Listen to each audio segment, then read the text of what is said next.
ঐতিহ্যবাহী বড়লেখার পৌরসভার ৮ নম্বর ওয়ার্ডের অন্তর্ভুক্ত ঐতিহ্যবাহী এলাকা, স্বনামধন্য এলাকা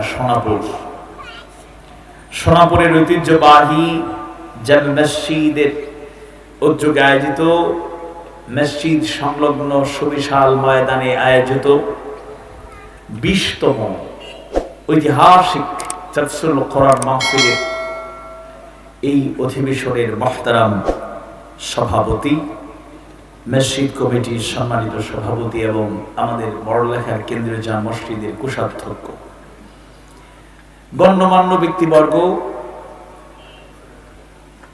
জনপ্রতিনিধি, সমাজসেবক, রাজনীতিবিদ, বিভিন্ন পর্যায়ের গুরুত্বপূর্ণ ব্যক্তিবর্গ, প্রশাসনের বিভিন্ন পর্যায়ের রেসপন্সিবল পারসন, দায়িত্বশীল ব্যক্তিবর্গ, সাংবাদিক বন্ধুগণ, মিডিয়া ব্যক্তিত্বগণ, পিতৃতুল্য সম্মানিত মুরব্বীবৃন্দ, একান্ত প্রিয় শিশু কিশোর ভাইরা, আমাদের আত্মার আত্মীয় প্রাণী স্পন্দন, ইয়ং জেনারেশন, তরুণ প্রজন্ম, যুবক তরুণ ভাইরা, পর্দার আড়ালে পরম শ্রদ্ধেয়া মা এবং বোনেরা, আজকের মাহফিলের সৌন্দর্য যাদের উপস্থিতির কারণে বৃদ্ধি পেয়েছে, হযরত উলামায়ে কেরাম, সোনাপুর জামে মসজিদের উদ্যোগে ধারাবাহিকভাবে প্রতি বছর মাহফিল হয়। এবছরও 2 দিন ব্যাপী মাহফিলের পরিকল্পনা ছিল, আল্লাহর ফয়সালায় চূড়ান্ত। তবে একদিনে এত মেহমান আপনারা পেয়েছেন, একদিনই 2 দিন নয়, আর বেশি দিনের স্বাদ পাওয়া যাবে ইনশাআল্লাহ। আজকের মাহফিলে আমাদের এই মাহফিলের সৌন্দর্য বৃদ্ধি পেয়েছে যার উপস্থিতির কারণে সারা বাংলাদেশের প্রবীণ আলেমে দ্বীন, ইসলামী চিন্তাবিদ, বয়স যার 82 বছর, কিন্তু কথা শুনলে মনে হয় একেবারে বয়সে তরুণ। বাংলাদেশের প্রবীণ দাঈল আল্লাহদের মধ্যে অন্যতম কণ্ঠস্বর, যিনি ব্যক্তিগতভাবে আল্লাহ তাআলার এই নগণ্য গোলামকে খুব মহব্বত করেন, পছন্দ করেন, ভালোবাসেন, নন্দিত দাঈল আল্লাহ আলেমে দ্বীন মাওলানা লুৎফুর রহমান সাহেব। আজকের মাহফিলের অন্যতম আমন্ত্রিত আলেমে দ্বীন, বর্তমানে সময়ের আলোচিত এবং নন্দিত দাঈল আল্লাহ, বিশিষ্ট ইসলামী চিন্তাবিদ, ইসলামী গবেষক ডক্টর মুফতি মাওলানা আবুল কালাম আজাদ বাশার সাহেব, এবং এই সোনাপুরে আরো একাধিকবার যিনি মাহফিল করেছেন, বড়লেখাবাসী হৃদয়ে স্থান করে নিয়েছেন, বাংলাদেশের অন্যতম দাঈল আল্লাহ শেখ জামাল উদ্দিন সাহেব। আজকের মাহফিলের অন্যতম অতিথি, বড়লেখা কেন্দ্রীয় জামে মসজিদের খতিব, বড়লেখারই কৃতি সন্তান, জনপ্রিয় দাঈল আল্লাহ মুফতি মাওলানা রুহুল আমিন আমার আগেই কথা বললেন। তিনি আমার জেলার মানুষ, সুনামগঞ্জে ওনার বাড়ি, কিন্তু বড়লেখায় ইয়াকুবনগর কেন্দ্রীয় জামে মসজিদের তিনি খতিব হিসেবে দায়িত্ব পালন করছেন। বড়লেখার মানুষ হিসেবেই সুপরিচিতি পেয়ে যাচ্ছেন, আপনারা খুব ভালোবাসেন, মহব্বত করেন। আমার একান্ত কাছের মানুষ হযরত আল্লাহ মাওলানা মনোয়ার হোসেন মাহমুদী সাহেব এবং সোনাপুর জামে মসজিদের সম্মানিত ইমাম মাওলানা কারি মোহাম্মদ আমির আলী সহ হযরত উলামায়ে কেরাম। মাইকের আওয়াজ যতদূর যাচ্ছে যারা শুনছেন, শুরুতেই আল্লাহ সুবহানাহু ওয়া তাআলার দরবারে শুকরিয়া আদায় করছি, যার খাস মেহেরবানিতে আজকের এই ঐতিহাসিক মাহফিলে অংশগ্রহণ করার মধ্য দিয়ে কোরআন থেকে, হাদিস সুন্নাহ থেকে কিছু কথা বলার এবং শোনার তৌফিক যে মাবুদ আমাদেরকে দান করলেন, আমরা সেই মাবুদের দরবারে শুকরিয়া আদায় করছি। কালিমাতুশ শুকর, আলহামদুলিল্লাহ। রব্বানা লাকাল হামদ হামদান কাসীরান তাইয়িবান মুবারাকান ফীহ। আল্লাহ তাআলার খাস মেহেরবানি, গোটা দুনিয়ায় এখন একটা কঠিন সময় অতিক্রান্ত হচ্ছে। কোভিড-19 এর কারণে, করোনা ভাইরাসের কারণে আতঙ্ক সর্বত্র বিরাজমান। এই বড়লেখার কত মানুষ ইংল্যান্ডে আছেন। বর্তমানে ইংল্যান্ডের পরিস্থিতিটা খুবই নাজুক। প্রত্যেকটা সিটিতেই আতঙ্ক, সতর্ক অবস্থান, ঘরে ঘরে সতর্ক অবস্থান। কঠিন একটা সময়। অ্যাম্বুলেন্সের শাড়িগুলো দেখলেই, কফিনের শাড়িগুলো দেখলেই গা আঁতকে ওঠে, গাটা শীতল হয়ে যায়। কত মুমিন মুমিনাত পৃথিবী ছেড়ে চলে গেলেন। আমাদের দেশও সংখ্যা মুক্ত বলা যাবে না, অনেক লোক পৃথিবী থেকে চলে গেলেন, কয়েক হাজার লোক। গোটা দুনিয়া লক্ষ লক্ষ মানুষ পৃথিবী থেকে চলে গেলেন। এর মধ্যে মুমিন মুমিনাত রয়েছেন। আল্লাহ তাআলা মুমিন মুমিনাত যারা পৃথিবী ছেড়ে চলে গেলেন তাদেরকে তুমি ক্ষমা করে শাহাদাতের মর্যাদা দিয়ে জান্নাত নসিব করো, বলেন আমিন। আমাদের দেশও যারা চলে গেলেন তাদের জন্য একই দোয়া।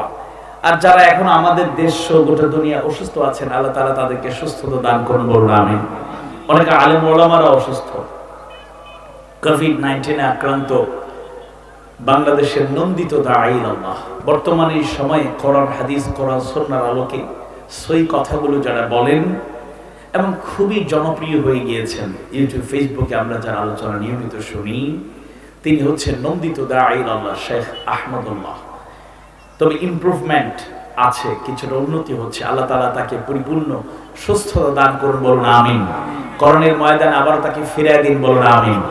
এবং অনেকেই আরো শারীরিকভাবে অন্য অসুস্থতার মধ্যেও সময় পার করছেন। অসুস্থ আমাদের প্রিয় মুফাসসির নন্দিত দাঈ আল্লাহ, সারা বাংলাদেশের অন্যতম বরিষ্ঠ কণ্ঠস্বর মাওলানা কামরুল ইসলাম সাঈদ আনসারী অসুস্থ। নন্দিত দাঈ আল্লাহ মাওলানা নাসিরউদ্দিন হেলালী সহ আর অনেকেই। আল্লাহ তাআলা উলামায়ে কেরামদেরকে হেফাজতে রাখুন, সুস্থ রাখুন, কোরআনের ময়দানে বলিষ্ঠভাবে হক কথাগুলো প্রচারের তৌফিক দিন, আমিন। আরো যারা মানুষেরা আছেন, আল্লাহ তাআলার কাছে দোয়া চাই, আল্লাহ দুনিয়াবাসীকে তুমি ক্ষমা করো, বলেন আমিন। কারণ কোভিড-19 করোনা ভাইরাসটা আসলে এটা পরীক্ষা নাকি গজব, আল্লাহু আ'লাম, আল্লাহ তাআলাই ভালো জানেন। আমরা পানাহ চাই আল্লাহর কাছে। হয়তো দুনিয়াবাসীর সীমা লঙ্ঘনের কারণে এটা আমাদের প্রতি গজব হিসেবে আসতে পারে। আল্লাহ তাআলা সকল মানুষদেরকে ক্ষমা করে দিয়ে যারা বাড়াবাড়ি করে, সীমা লঙ্ঘন করে, তাদেরকে আল্লাহ হেদায়েত দান করুন, বলুন আমিন। বাড়াবাড়ি করলে পরিণতি ভালো না খারাপ? একটু আওয়াজ দিবেন। দিনের বেলা কি গরম লাগছে বেশি? রাতের বেলা ঠান্ডা, দিনের বেলায় গরম। অবশ্য 2-3 দিন থেকে শীতটা কিছুটা কমেছে, শীত কিছুটা কমেছে। সিলেটে তো শীত আছে, আমার কক্সবাজার চিটাগংয়ের ওদিকে সিলেট থেকে শীত কম। সমুদ্র সৈকত এলাকায় কিন্তু বালুকা এলাকা, বালুময় এলাকা, তাই প্রচুর ঠান্ডা। এই অঞ্চলে যেভাবে নামে ওই জায়গায় এরকম নাই। আবার উল্টো উত্তরবঙ্গের দিকে আপনি যান, কুড়িগ্রাম থেকে শুরু করে রংপুর বিভাগ, রাজশাহী বিভাগ, অনেক জায়গায় শীত এর থেকেও বেশি, এর থেকে অনেক বেশি। তো যাই হোক, এই সিচুয়েশনে আমরা আজকে সুন্দর একটি পরিবেশে কোরআন থেকে, হাদিস থেকে, কোরআন সুন্নাহর আলোকে কথা বলা এবং শোনার জন্য তৌফিক আল্লাহ তাআলা দিয়েছেন। আজকে আপনাদের সামনে আমরা যে কথা বলছিলাম সেটা হচ্ছে বাড়াবাড়ির পরিণতি ভালো নয়। বর্তমানে অনেকেই আল্লাহর শুকরিয়া আদায় করছেন। সোশ্যাল মিডিয়ায় অনেক স্ট্যাটাস, অনেক লিখনি, অনেক বক্তব্য ইতিমধ্যে আমরা পেয়েছি।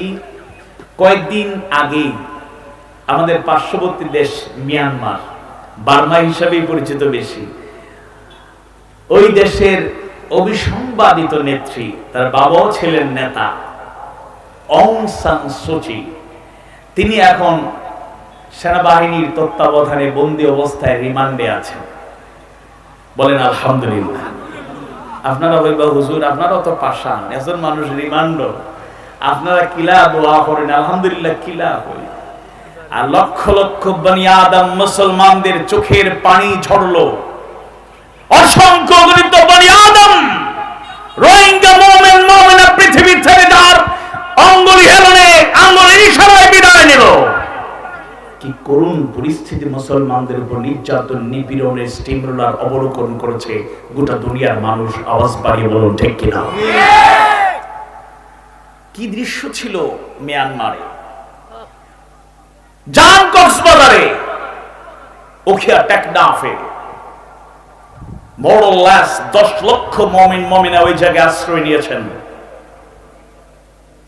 বুক ভরা ভালোবাসা, হৃদয় উজাড় করা উদারতা দিয়ে কক্সবাজার উখিয়া টেকনাফের মানুষ তারা আশ্রয় দিয়েছে সরকারের পৃষ্ঠপোষকতায়, প্রশাসনের সহযোগিতা, তাদের সুন্দর থাকার ব্যবস্থা আজকে আছে, বলেন আলহামদুলিল্লাহ।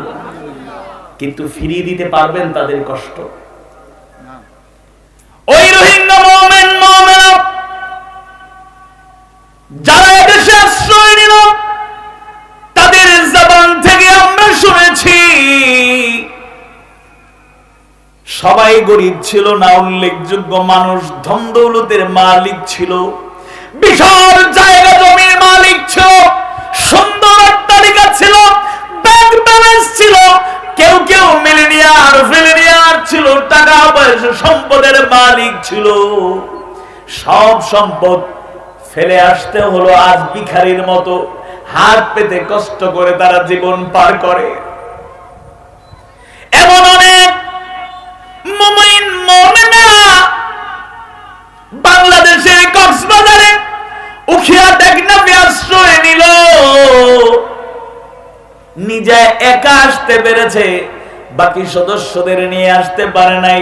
আবার এমন লোকের খবরও আমরা জানি আল্লাহ তাকে বাঁচিয়ে রেখেছেন, একাই সে জীবিত, গোটা পরিবারের সদস্যদেরকে পৃথিবী থেকে বিদায় করা হয়েছে। 80 বছর 90 বছরের বৃদ্ধ বৃদ্ধাদেরকেও তারা পাষণ্ডের মতো নির্যাতন চালিয়ে দুনিয়া থেকে বিদায় করলো। মা বাবার সামনে যুবতী কিশোরী গুলোকে শুধু ধর্ষণ করে নাই, পাশবিক নির্যাতন চালিয়ে নিষ্ঠুর কায়দায় পৃথিবী থেকে বিদায় করেছে। গায়ের লোমগুলো দাঁড়িয়ে যায়, শরীর শীতল হয়ে যায়। সেই খবরগুলো যখন আমরা জানলাম, আগুন ধরিয়ে দিল, অগ্নিকাণ্ড, দাও দাও করে আগুন জ্বলছে, এমন পরিস্থিতির মাঝে অনেক বাবা মায়ের কুল থেকে কুলের মাসুম বাচ্চাটাকে কেড়ে নিয়ে আসলো ওই পাষণ্ডগুলো। জনম দুঃখিনী মা, পরম শ্রদ্ধাভাজন বাবাদের সামনে কলিজা ছেঁড়া ধন মাসুম বাচ্চাগুলোকে কুল থেকে কেড়ে নিয়ে আগুনে ছেড়ে দিল। কিছুক্ষণের মধ্যেই সেই শিশুগুলো পুড়ে ছাই হয়ে গেল। নাউজুবিল্লাহ। ওই মাসুম বেগুনা নিষ্পাপ শিশুরা পৃথিবী ছাড়লো, বয়োবৃদ্ধ লোকরা নির্যাতিত হলো, মা বোনেরা ইজ্জত হারালো, পৃথিবী ছাড়লো, যুবকদেরকে অত্যন্ত পৈশাচিক কায়দার জুলুম চালিয়ে যে জালিমের নেতৃত্বে ওই স্টিমুলার চলছে, আজ তারা নিজেরাই জুলুমের শিকার অবস্থা। বলুন ঠিক কিনা? দুনিয়ার প্রত্যেক জালেমকে শিক্ষা নিতে হবে, সবক নিতে হবে ঠিক। এই বাড়াবাড়ি সীমালঙ্ঘনের পরিণতি ভালো হয় না, বলুন ঠিক কিনা? এই জন্য আমরা আল্লাহর শুকরিয়া আদায় করি, আলহামদুলিল্লাহ। আল্লাহ তাআলা এদেরকে হেদায়েত দান করুন, বলুন আমিন। আবার এটাও বলে দিই, সেনাবাহিনীর উপর এত খুশি হওয়ার কিছু নাই, তাদেরকে থ্যাঙ্কস দিতে পারছি না, আহলান ওয়া সাহলান, কংগ্রেচুলেশন জানাতে পারছি না। এই কারণ নেত্রীর ইশারা ছিল সেনাবাহিনী এটাকে কাজে লাগিয়েছে তাদের স্বার্থে, কিংবা আভ্যন্তরীণ পলিটিক্যাল কোনো ক্ল্যাশ, যার কারণে তারা আজকে বন্দী করেছে। এরাই আবার মুসলমানদের উপর নির্যাতন চালাতে পারে, যেরকম ঠিক কিনা? এই জন্য আমরা এই জাতির জন্য আল্লাহর কাছে হেদায়েত চাই। আল্লাহ তুমি হেদায়েত দান করো, বলেন আমিন। সোনাপুর জামে মসজিদের উদ্যোগে আয়োজিত 20তম এই মাহফিলে আমি আপনাদের সামনে কোরআনুল কারীমের গুরুত্বপূর্ণ একটি সূরা, অর্থবহ তাৎপর্যমণ্ডিত সূরা, ষষ্ঠ সূরা, সূরা আল আনআম এর 155 নম্বর আয়াতে কারিমা তেলাওয়াত করেছি। এবং এর আলোকেই আমার নির্ধারিত সময়ের মধ্যে আমার মাহবুব যদি আমাকে তৌফিক দেন কিছু কথা বলবো। আল্লাহ তাআলা আমাদেরকে বোঝার তৌফিক দিন, বলুন আমিন। আজকের আলোচনার মূল বিষয়টা হচ্ছে আল্লাহ তাআলার পক্ষ থেকে নাযিলকৃত কিতাবুল্লাহ, কোরআনুল কারীম। এটা যে কত বরকতপূর্ণ, ফাজিলতপূর্ণ এবং আমাদের নির্দেশক, সেই কিতাবের অনুসরণের নির্দেশ জানিয়ে দিচ্ছেন কে? আওয়াজ বাড়িয়ে বলুন কে? আল্লাহ। আল্লাহ সেই কিতাবের আলোকে আল্লাহর যে নির্দেশ, সেই নির্দেশ অনুসরণ অনুকরণের প্রয়োজনীয়তা এবং এই কিতাবের মর্যাদা, এই বিষয়ে আমরা আল্লাহ তাআলা তৌফিক দিলে আমাদের কোরআনুল কারীমের সূরা আনআমের 155 নম্বর আয়াতে কারিমার আলোকে আপনাদের সামনে পেশ করব। আল্লাহ তাআলা আমাদেরকে তৌফিক দিন, বলুন আমিন। আর আল্লাহ তাআলার কাছে এই তৌফিক চাই। বক্তা, শ্রোতা, আয়োজক সবার মাহফিলের সাথে সম্পৃক্ততার উদ্দেশ্য থাকবে হেদায়েত। উদ্দেশ্য থাকবে কি? হেদায়েত। যারা আয়োজন করবেন, এই 20 বছর থেকে আয়োজন করছেন, তাদের উদ্দেশ্য হেদায়েত, যে হেদায়েতের আলো ছড়িয়ে দেওয়া দরকার। আমরা যারা মঞ্চে বসি, আমাদের উদ্দেশ্য থাকা উচিত হেদায়েতের আলো ছড়িয়ে দেয়া, দ্বীনের দাওয়াত ছড়িয়ে দেয়া, মানুষকে কোরআন হাদিসের তালিম, তারবিয়াত, ট্রেনিং এর সুন্দর ব্যবস্থা করা। আর শ্রোতা যারা আছি, আমরা এই নিয়তে আসবো যেন কিছু নিয়ে যেতে পারি। আল্লাহ তৌফিক দিন, বলুন আমিন। আউযু বিল্লাহি মিনাশ শাইতানির রাজীম। বিসমিল্লাহির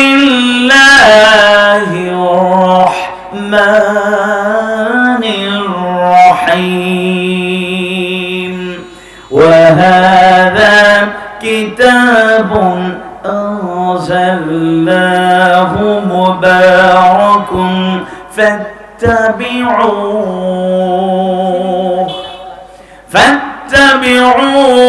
واتقوا لعلكم ترحمون. الله أكبر. الله سبحانه وتعالى কোরআনুল কারীমের সূরা আনআমের 155 নম্বর আয়াত কারিমা জানালেন, আর এই কিতাব আমি নাযিল করেছি একটি মোবারক কল্যাণময় কিতাব হিসেবে। সুবহানাল্লাহ। আমি এই কিতাব নাযিল করেছি একটি মোবারক কল্যাণময় কিতাব হিসেবে। সুতরাং তোমরা একে ইত্তেবা করো, তথা অনুসরণ করো, অনুকরণ করো, এবং ওয়াত্তাকু, তোমরা সতর্ক হও, লাআল্লাকুম তুরহামুন, আশা করা যায় তোমরা রহম প্রাপ্ত হবে, তোমাদের প্রতি রহম করা হবে। আল্লাহু আকবার। আল্লাহ তাআলা একটি মুবারক কল্যাণময় মর্যাদাময় কিতাব হিসেবে এই কোরআন নাযিল করেছেন। কোন সন্দেহ আছে? কোন সন্দেহ আছে? নাই। আর এরপরে জানাই দিচ্ছেন ফাত্তাবিউহু, সুতরাং তোমরা এর ইত্তেবা করো, আনুগত্য করো, অনুসরণ করো। আল্লাহ তুমি তৌফিক দাও, বলেন আমিন। ওয়াত্তাকু, আর তোমরা সতর্ক হও, সতর্ক থাকো, সতর্ক থাকো। তাকওয়ার অনেকগুলো অর্থ হয়। ইত্তাকুল্লাহ, আল্লাহকে ভয় করো, আল্লাহর ব্যাপারে সতর্ক থাকো, আল্লাহর ব্যাপারে বেঁচে থাকো, আত্মরক্ষা করো, সতর্ক হও। আল্লাহু আকবার। আবার কেউ কেউ এটাকে বলেন তাকওয়ার নীতি অবলম্বন করো, তাকওয়ার নীতিতে আল্লাহকে তোমরা গ্রহণ করো। আল্লাহু আকবার। ইমানদার ভাইরা, আল্লাহ সুবহানাহু ওয়া তাআলা কোরআনুল কারীম একটা বরকতময় মর্যাদাময় কিতাব হিসেবে, কল্যাণময় মুবারক কিতাব হিসেবে নাযিল করলেন। এই কথাটা আল্লাহ সুবহানাহু ওয়া তাআলা জানায়া দেন। এরপরে বলেন তোমরা তার অনুসরণ করো এবং সতর্ক থাকো। কেন তোমরা অনুসরণ করবে? কেন তোমরা সতর্ক অবস্থানে থাকবে? আল্লাহ সুবহানাহু ওয়া তাআলা শেষ পর্যায়ে জানায়া দেন লাআল্লাকুম তুরহামুন, আশা করা যায় তোমাদের প্রতি রহম করা হবে। আল্লাহর পক্ষ থেকে রহম করুণা দয়ার দরকার আছে না নাই? আছে না নাই? একটু কষ্ট করে বলুন, আছে না নাই? আছে। ইমানদার ভাই, আর কোরআনের পরিচয় আল্লাহ সুবহানাহু ওয়া তাআলা কোরআনুল কারীমের অসংখ্য গণিত আয়াত কারিমা জানায়া দেন। আয়াত কারিমার মাধ্যমে কত সুন্দর করে কোরআনের পরিচয় জানায়া দেওয়া হয়। যেমন সূরাতুল বাকারা, দ্বিতীয় সূরা, সর্ববৃহৎ তাৎপর্যমণ্ডিত সূরা। সূরাতুল বাকারার 185 নম্বর আয়াতে কারিমায় আল্লাহ সুবহানাহু ওয়া তাআলা জানায়া দেন, শাহরু রমাদানাল্লাযী উনজিলা ফীহিল কুরআন হুদাল লিন-নাসি ওয়া বাইয়িনাতিন মিনাল হুদা ওয়াল ফুরকান। রমাদান মাস, রমাদান মাস সেই মাস যে মাসে নাযিল করেছে কোরআন, যা মানব জাতির জন্য হেদায়েত, পথ প্রদর্শক এবং সত্য পথযাত্রীদের জন্য সুস্পষ্ট পথ নির্দেশ আর সত্য আর মিথ্যার মধ্যে পার্থক্য তৈরিকারী। জোরে বলুন আল্লাহু আকবার। কোরআন নাজিল হলো কোন মাসে? রমাদান মাসে। রমাদান মাস কিন্তু আর বেশি দেরি নেই। একটা ইনফরমেশন পেলাম 14 এপ্রিল, 14 এপ্রিল আবার বাংলা মাস হিসেবে পহেলা বৈশাখ। এবার রমাদান শুরু হওয়ার সম্ভাবনা রয়েছে ইনশাআল্লাহ। এই হিসাবে আর বেশি দিন নেই, কাউন্টডাউন শুরু হয়ে যাচ্ছে। আল্লাহ রাসূল কিন্তু 2 মাস আগে থেকেই দোয়া করতেন, আমরা প্রায় 2 মাস কাছাকাছি চলে আসছে। আল্লাহ তাআলা রমাদান পর্যন্ত মুমিন মুমিনাদের হায়াত তাইয়্যিবা দান করে বলেন আমিন। কারণ রমাদান মাসের চাইতে ফজিলতপূর্ণ মাস কি আছে? আরবি 12টা মাসের মধ্যে সবচেয়ে গুরুত্বপূর্ণ মাস হয়ে গেল রমাদান। রমাদানের কত ফজিলত, রমাদানের কত গুরুত্ব, কত তাৎপর্য বাড়িয়ে দিয়েছেন কে? একটা মাস আল্লাহ তাআলা সিয়াম সাধনা ফরজ করলেন। ইয়া আইয়ুহাল্লাযীনা আমানু কুতিবা আলাইকুমুস সিয়ামু কামা কুতিবা আলাল্লাযীনা মিন ক্বাবলিকুম লাআল্লাকুম তাত্তাকুন। হে ইমানদারগণ, কুতিবা আলাইকুমুস সিয়াম, তোমাদের উপর রমজানের সিয়াম সাধনা ফরজ করে দিয়েছি। কামা কুতিবা আলাল্লাযীনা মিন ক্বাবলিকুম, যেভাবে পূর্ববর্তীদের উপর ফরজ করে দেওয়া হয়েছিল। লাআল্লাকুম তাত্তাকুন, আশা করা যায় তোমরা তাকওয়ার গুণ অর্জন করবে, মুত্তাকি হবে। সুবহানাল্লাহ। এই সূরা 185 নম্বর আয়াত তেলাওয়াত করলাম, এর 2 আয়াত আগে 183 নম্বর আয়াতে কারিমা আল্লাহ তাআলা এটা জানায় দিচ্ছেন। আল্লাহু আকবার।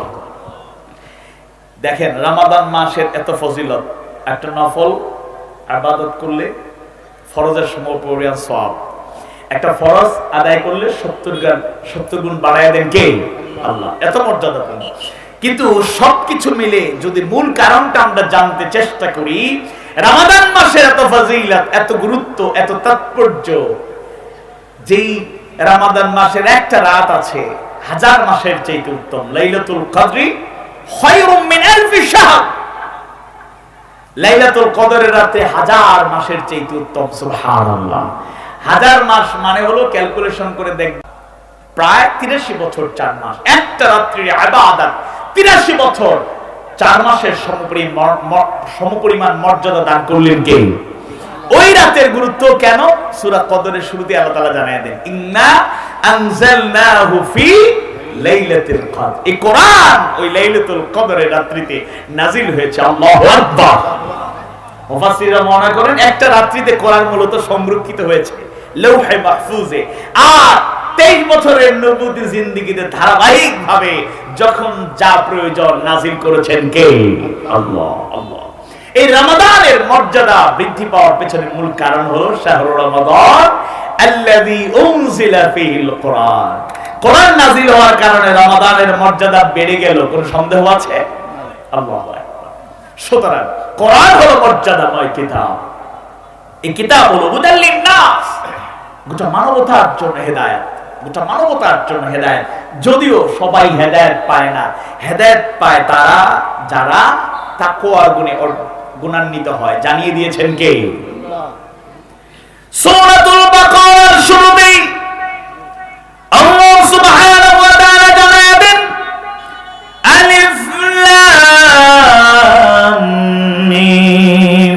যালিকাল কিতাবু লা রাইবা ফীহি হুদাল লিল মুত্তাকিন। আলিফ লাম মিম। যালিকাল কিতাব, এটা এমন একটা কিতাব, লা রাইবা ফীহি, যার মধ্যে কোনো সন্দেহ সংশয়ের অবকাশ নাই। সুবহানাল্লাহ। কোন সন্দেহ আছে? হ্যাঁ, সন্দেহ করে তারা যারা মূর্খদের কাতারে, জাহেলদের কাতারে।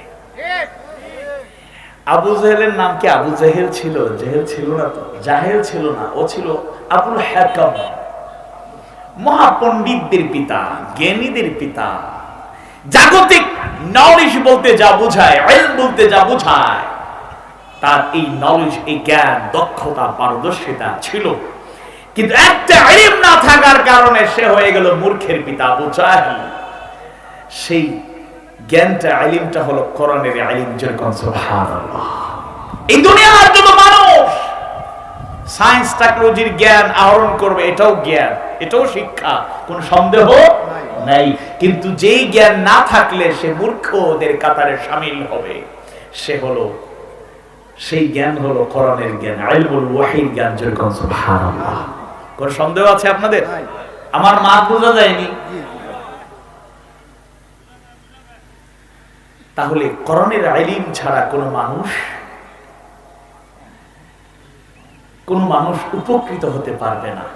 কোরআনের ইলম মানুষকে দুনিয়া এবং আখিরাত উভয় জগতে উপকৃত করে। জোরে করে আল্লাহু আকবার। সাম্প্রতিক সময়ে একটা টকশোর মাধ্যমে একজন লোকের পরিচয় বের হয়েছে, তিনি নাস্তিক। কেউ বলে আধা নাস্তিক, আধা আস্তিক, কেউ বলে নাস্তিক। ডানপন্থীদের সাথেই তার চলাফেরা, সব উপদেশ, উত্তম পরামর্শ, সাজেশন তিনি দিয়ে থাকেন। কিন্তু এক টকশোর মাধ্যমে তার পরিচয় বের হলো, কারণ তাকে সাংবাদিক জিজ্ঞেস করলো, টু দ্য পয়েন্ট, এক কথায় বলুন আল্লাহর ব্যাপারে আপনার কি বিশ্বাস? তো তিনি একটু দুদুল্যমান হয়ে গেলেন, বিব্রত বোধ করলেন। ক্লিয়ার, সরাসরি আল্লাহর ব্যাপারে যেভাবে ইমানদার হিসেবে বলা উচিত সেভাবে বলতে পারেন নাই। উনি আল্লাহ, সৃষ্টিকর্তা, গড, যিশু খ্রিস্ট, ভগবান, মানে একজন আছেন এরকম। নাউজুবিল্লাহ বলেন। আল্লাযীনা ইউমিনুনা বিল গায়ব, ইমানদারদের কাতারে তারাই শামিল হয়ে যাবে যারা নির্দ্বিধায়, নিঃসংকোচে আল্লাহকে দেখে নাই, এরপর তার উপর ঈমান আনার দরকার আছে না নাই? তো সাম্প্রতিক সময়ে ফেসবুকে অনেকগুলো পোস্ট থেকে দেখলাম, মোটামুটি চোখে পড়ার মতো। ওই নাস্তিকটার টেবিলে একটা কোরআনের তাফসীরের কিতাবের একটা খণ্ড রেখে দেওয়া হয়েছে, আর কেউ কেউ এটাকে পোস্ট করছে, এটা পড়ে যেন তার হেদায়েত হয়ে যায়। আল্লাহ কবুল করুন, বলুন আমিন। কোরআনের ইলম ছাড়া হেদায়েতের আলো পাওয়া সম্ভব নয়। লা রাইবা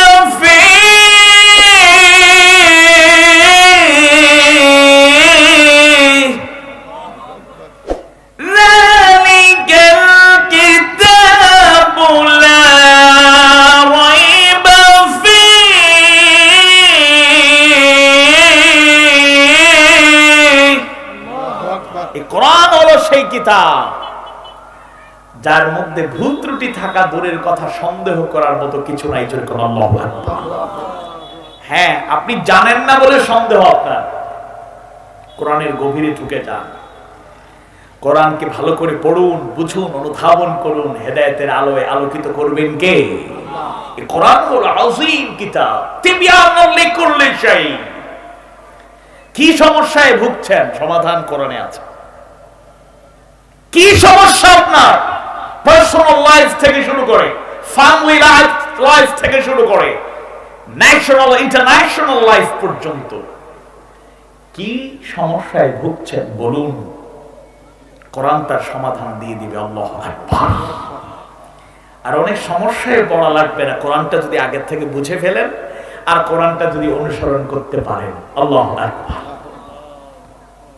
আল্লাহ তাআলা জানায় দেন, আলিফ লাম মিম, যালিকা যালিকাল কিতাবু লা রাইবা ফীহি হুদাল লিল মুত্তাকিন।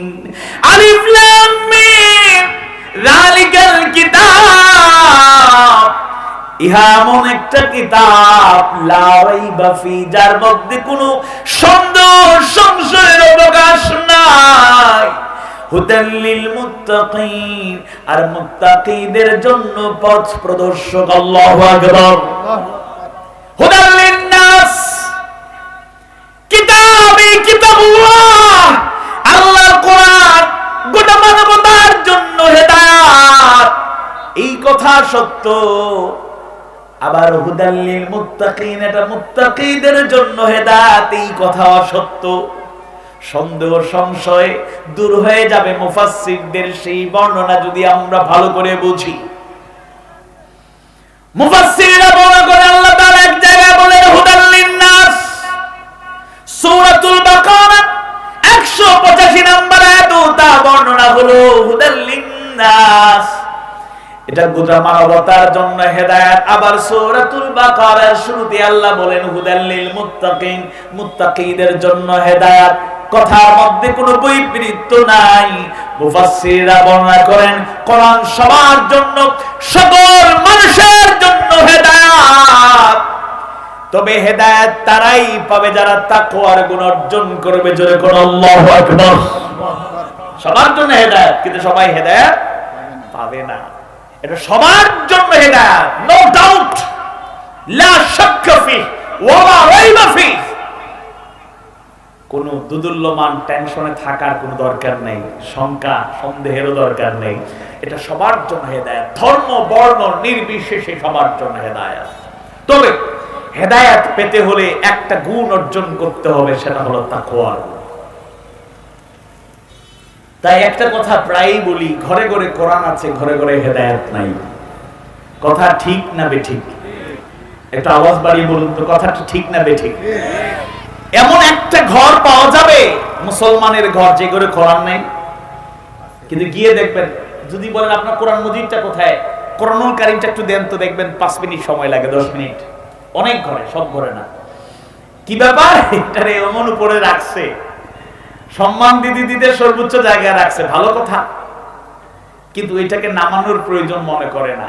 আর কেউ কেউ আছে নিয়মিত নামায়, তেলাওয়াত করে, আলহামদুলিল্লাহ, তেলাওয়াত করার ফজিলত আছে না নেই?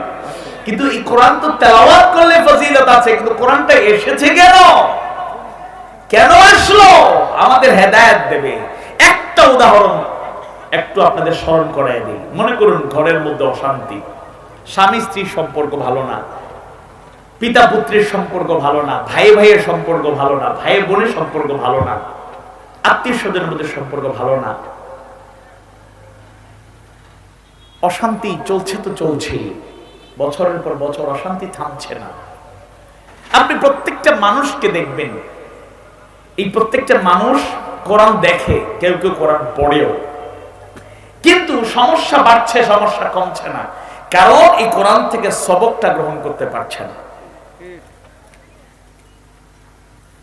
এই কোরআন থেকে যদি শিক্ষাটা কেউ নিতে পারত, পারিবারিক জীবনে অনেক জটিলতা, কুটিলতা, সমস্যা থাকতো। কোরআনেই কিন্তু পরিবারটা কেমন করে চলবে সব নির্দেশনা আছে না নেই? আমাদের ঘরগুলো যদি জান্নাতি ঘর হয়, কোরআনের চর্চা হয়, চর্চা মানে কি? শুধু তেলাওয়াত না, কোরআনের আমল।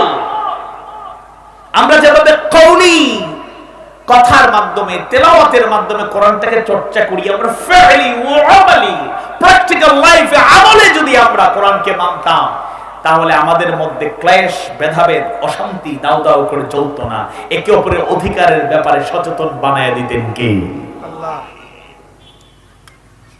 কত বাবারা কাঁদে, কত মায়ের চোখের পানি থামে না, কত বাবা আফসোস করে বলে সন্তানটাকে এত ভালোবাসতাম, ছেলেটাকে এত মহব্বত করেছি, জন্মের পর থেকে আমার ছেলে কোনো কষ্ট পায় এমন কোন আচরণ করি না, ছেলে যা চেয়েছে সাথে সাথেই তার আশা, তার ভরসা, তার আকাঙ্ক্ষা পূরণ করেছি।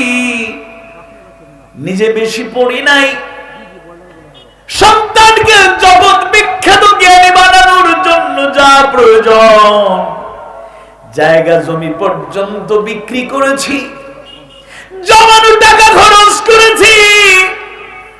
সন্তানকে মানুষের মতো মানুষ বানাতে গিয়া, পড়াতে গিয়া ঋণগ্রস্ত হয়েছি, কর্জে হাসানা গ্রহণ করেছি। দুনিয়ার মানুষ কত অপমান করলো, চোখে অনেক দিন পানি ঝরেছে, লুকিয়ে লুকিয়ে কেঁদেছি। আমার কলিজার টুকরো সন্তানকে আড়াল করেছি, বুঝতে দেই নাই। এত পরিশ্রম করে যে সন্তানটাকে বড় করলাম, আমার সন্তান আমার আল্লাহর কাছে দোয়া ছিল, আল্লাহ সন্তানটাকে জগৎ বিখ্যাত বানাও, অনেক বড় বানাও। সন্তানটা তো বড় হয়ে গেল, এমন বড় হয়ে গেল, এবার বুড়া বুড়ি বাবা মায়ের খবর নেয়ারও তার সময় নেই। নাউযুবিল্লাহ। ওই সন্তান যদি কোরআন পড়ত, ওই সন্তান যদি রাসূলের নির্দেশনা জানতো, ওই কলিজার টুকরো বাবা মা, প্রাণের চাইতে প্রিয় বাবা মা এত অবদান রেখেছে, ওই বাবা মায়ের সাথে কোনোদিনও আজে বাজে ব্যবহার করতে পারতো না, খারাপ আচরণ করতে পারতো না, কারণ তার স্মরণ হয়ে যেত আল্লাহর সেই নির্দেশ।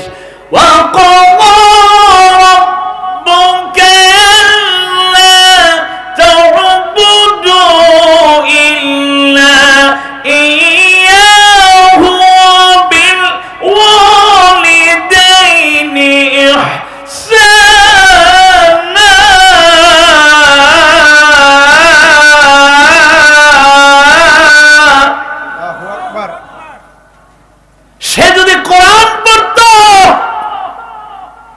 আল্লাহর ফয়সালা সে জেনে নিত। আল্লাহ তাআলা সূরা বনী ইসরাঈলের 23 নম্বর আয়াতের কারিমার শুরুতেই দুইটা ফয়সালা জানায় দেন।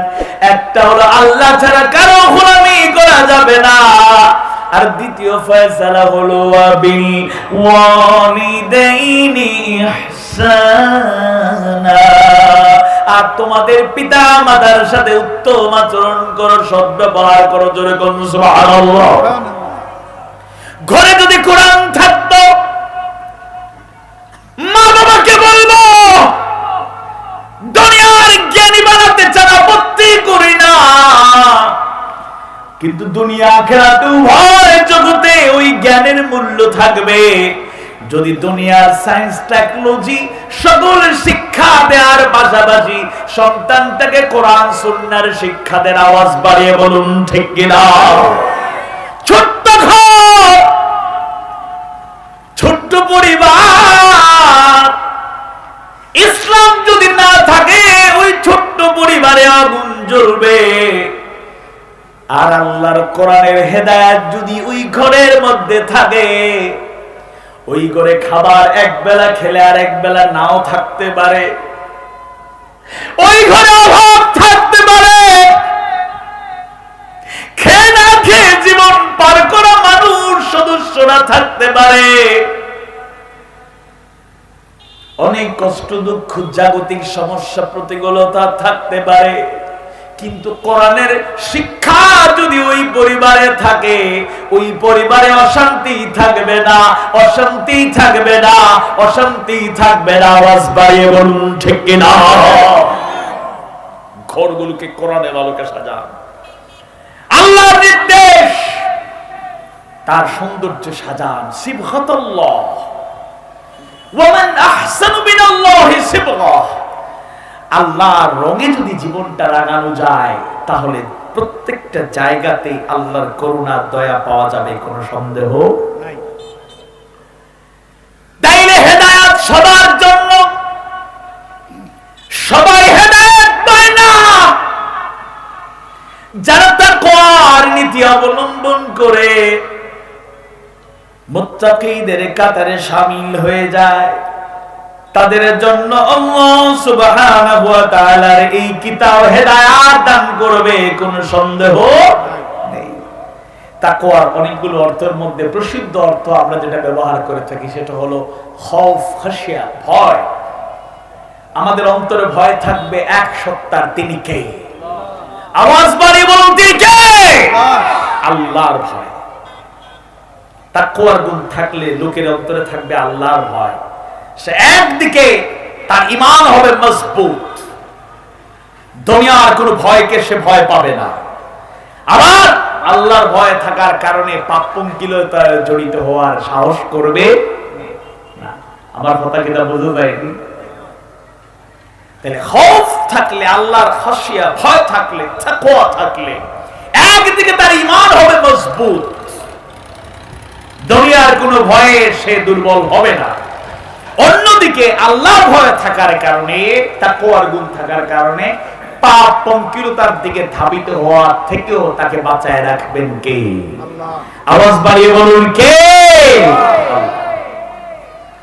সুতরাং সেই কোরআন হলো সেই আযীম কিতাব যেটা সকল মানুষের জন্য হেদায়েত। আবার আল্লাহ তাআলা জানায়া দেন, যারা তাকওয়ার গুণ অর্জন করবে তাদেরকে আল্লাহ সুবহানাহু ওয়া তাআলা হেদায়েত দান করবেন। সুবহানাল্লাহ। ঈমানদার ভাইরা, আর অনেকগুলো নির্দেশ আছে। আমরা এবার দুইটা হাদিস আপনাদের স্মরণ করায় দিই কোরআনের ব্যাপারে। সহিহ মুসলিমের বর্ণনা এসেছে, বর্ণনা করেছেন, তার থেকে বর্ণিত, তিনি বলেন রাসূল করিম সাল্লাল্লাহু আলাইহি ওয়াসাল্লাম ইরশাদ করেছেন, ইন্না খায়রাল হাদিস কিতাবুল্লাহ। জোরে বলুন সুবহানাল্লাহ। আল্লাহ রাসূল বলেন সর্বোত্তম বাণী হচ্ছে আল্লাহর কিতাব। আল্লাহর কিতাব হচ্ছে কোরআনুল কারীম। জোরে বলুন আল্লাহু আকবার। ওয়া খায়রুল হাদি হাদি মুহাম্মদ সাল্লাল্লাহু আলাইহি ওয়াসাল্লাম। আবার আল্লাহ রাসূল জানায়া দেন সর্বোত্তম হেদায়েত হচ্ছে মুহাম্মদ সাল্লাল্লাহু আলাইহি ওয়াসাল্লামের হেদায়েত তথা পথ প্রদর্শন। আল্লাহু আকবার। তাইলে সর্বোত্তম বাণী, সর্বোত্তম কালাম হলো কিতাবুল্লাহ। সর্বোত্তম কালাম হলো কিতাবুল্লাহ, কোরআনুল কারীম। এর থেকে উত্তম বাণী আর কিছু হতে পারে না। আবার মুওয়াত্তা ইমাম মালিকের বর্ণনা, মালিক বিন আনাস রাদিয়াল্লাহু আনহুর আরেকটা বর্ণনা, যেটা মূলত আল্লাহ রাসূল সাল্লাল্লাহু আলাইহি ওয়াসাল্লাম বিদায় হজ্জের ভাষণেও সুন্দর করে বর্ণনা করেছিলেন। ইমাম মালিক বিন আনাস রাদিয়াল্লাহু আনহু সেই সুন্দর বর্ণনা দিয়েছেন, তারাকতু ফীকুম আমরাইন লাম তাদিল্লু মা তামাসসাকতুম বিহিমা কিতাবুল্লাহি ওয়া সুন্নাতু রাসূলিহি। তারাকতু ফীকুম আমরাইন লাম তাদিল্লু মা তামাসসাকতুম বিহিমা কিতাবুল্লাহি ওয়া সুন্নাতু রাসূলিহি ওয়া সুন্নাতু রাসূলিহি। আল্লাহ রাসূল বলেন দুইটা জিনিস তোমাদের কাছে রেখে যাচ্ছি, যতদিন এই দুইটাকে তোমরা আঁকড়ে ধরবে তথা অনুসরণ অনুকরণ করবে পথ হারা হবে না। যেটা বলছো সুবহানাল্লাহ। একটা হলো কিতাবুল্লাহ, আল্লাহর কিতাব কোরআনুল কারীম, আরেকটা হলো সুন্নাত রাসূলি, রাসূলের সুন্নাত। হাদিস আছে না নাই? আওয়াজ বাড়িয়ে বলুন, হাদিস আছে না নাই? তাইলে কোরআনও আছে, সুন্নাহও আছে, কিন্তু সমস্যা হলো কোরআন সুন্নাহর আলোকে জীবন গঠন করার চর্চা নাই। ইমানদার ভাইরা, মুমিন মুমিনা ভাই বোনেরা, আল্লাহ সুবহানাহু ওয়া তাআলা নাযিলকৃত কিতাবুল্লাহ কোরআনুল কারীমকে আল্লাহ সুবহানাহু ওয়া তাআলা সূরা আনআমের 155 নম্বর আয়াতে কারিমায় মুবারক কিতাব হিসেবে জানায় দিলেন, ওয়া হাযা কিতাবুন আনজালনাহু মুবারাকান ফাত্তাবিউহু ওয়াত্তাকু লাআল্লাকুম তুরহামুন। আল্লাহ সুবহানাহু ওয়া তাআলা আর এই কিতাব আমি নাযিল করেছি একটি মুবারক কিতাব হিসেবে, একটি কল্যাণময় কিতাব হিসেবে। এই মর্যাদা দান করলেন। এই মর্যাদা দান করেই বললেন ফাত্তাবিউহু, সুতরাং তোমরা এর ইত্তেবা করো, অনুসরণ করো, অনুকরণ করো। এর আগে যে আলোচনাটা করলাম এর থেকে পরিষ্কার হয়ে গিয়েছে, অনুসরণ না করলে কিতাব থেকে কোনো ফায়দা নেওয়া যাবে না, কোনো ফায়দা পাওয়া যাবে না। আমরা সহজ ভাষায় আপনাদের কাছে এবার উপস্থাপন করব। আপনাদের মনোযোগ কি আছে? কষ্ট হচ্ছে না তো আপনাদের? এটা জিকির করি, লা ইলাহা ইল্লাল্লাহ, লা ইলাহা ইল্লাল্লাহ, সুবহানাল্লাহ ওয়াল হামদুলিল্লাহ, লা ইলাহা ইল্লাল্লাহ, সুবহানাল্লাহ ওয়াল হামদুলিল্লাহ, লা ইলাহা ইল্লাল্লাহ, লা ইলাহা ইল্লাল্লাহ, লা ইলাহা ইল্লাল্লাহ, লা ইলাহা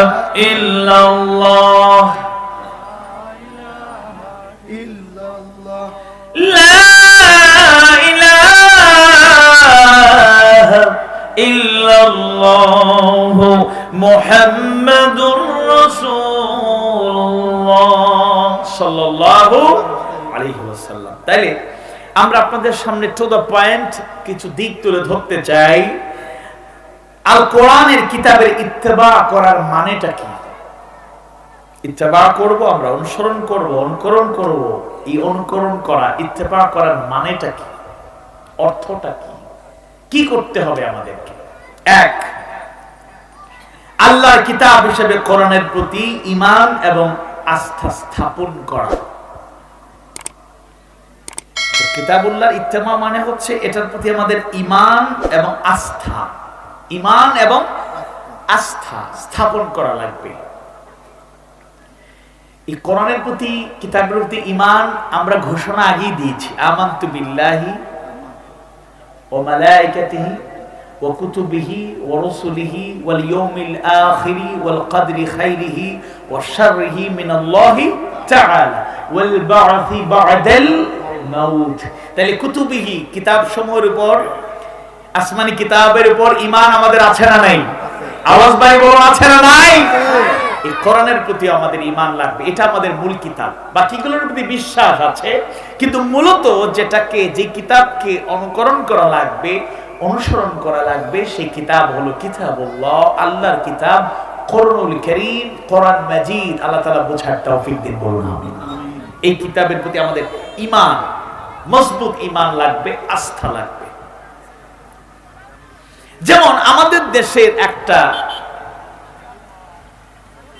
দেশের একটা মৌলিক সমস্যা যদি জিজ্ঞেস করা হয় আমাদের দেশে কি কি সমস্যা আছে, এর মধ্যে একটা বড় সমস্যা হলো অর্থনৈতিক সমস্যা। অর্থনৈতিক সমস্যা, ফিনান্সিয়াল ক্রাইসিস, ইকোনমিক্যাল ক্রাইসিস। ধনীরা ধনী হচ্ছে, গরিবরা গরিব থেকেই যাচ্ছে, কেউ কেউ আরো গরিব হচ্ছে। এটা ক্যাপিটালিজম। যারা পুঁজিবাদী অর্থনীতি বুঝেন তাদের কাছে পরিষ্কার থাকবে, পুঁজিবাদী অর্থনীতি মানুষকে ক্যাপিটালিস্ট করে ফেলে, পুঁজিবাদী বানায় ফেলে। আর এদের থিওরি কিছু কিছু সৌন্দর্য থাকলেও বাস্তবতা হলো, বাস্তব যে প্র্যাকটিক্যাল অবস্থা দেখা যায় সেটা হলো ধনীরা ধনী হয় আর গরিবরা গরিব থেকে যায়।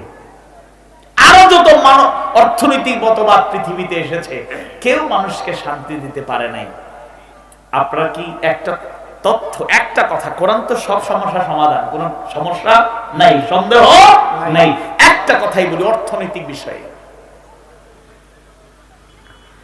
যদি আল্লাহ তাআলার বিধান আমরা মানতাম, কোরআনের একটা অনুসরণ যদি আমরা করতে পারতাম, এই সমাজে, এই দেশে অর্থনৈতিক সমস্যা থাকতো না। এমনকি গোটা দুনিয়ার যে জায়গায় কোরআনের মূলনীতি মেনে চলা হবে, ওই জায়গায় অর্থনৈতিক দৈন্যদশা থাকবে না, বৈষম্য থাকবে না। আল্লাহ তাআলার নির্দেশ, ওয়াফি আমওয়ালিহিম হাক্কুন লিসসাইল মাহরুম। আল্লাহু আকবার। ধনীদের সম্পদ, এই সম্পদের মধ্যে যারা প্রার্থনাকারী, সাহায্য চায় এবং যারা বঞ্চিত, এদের অধিকার আছে না নাই? ফয়সালা কার? আওয়াজ বাড়িয়ে বলুন, ফয়সালা কার? এই আয়াতের আলোকে আমরা একটা বিধান যদি বাংলাদেশে কায়েম করতে পারতাম, এটা আমার পার্সোনাল অপিনিয়ন নয়, একটা গবেষণার রেজাল্ট, রিসার্চের ফল। আল্লাহ তাআলার ফরজ বিধানের মধ্যে 5টা স্তম্ভের কথা আমরা জানি। 5টা স্তম্ভের কথা আমরা জানি না? ইসলামের রকম স্তম্ভ কয়টা? 5টা। এর মধ্যে একটা হলো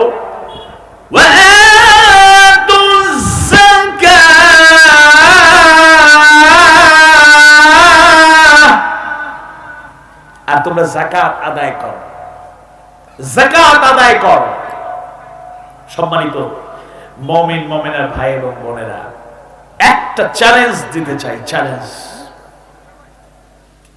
কোরআনুল কারীমের একটা বিধানের চ্যালেঞ্জ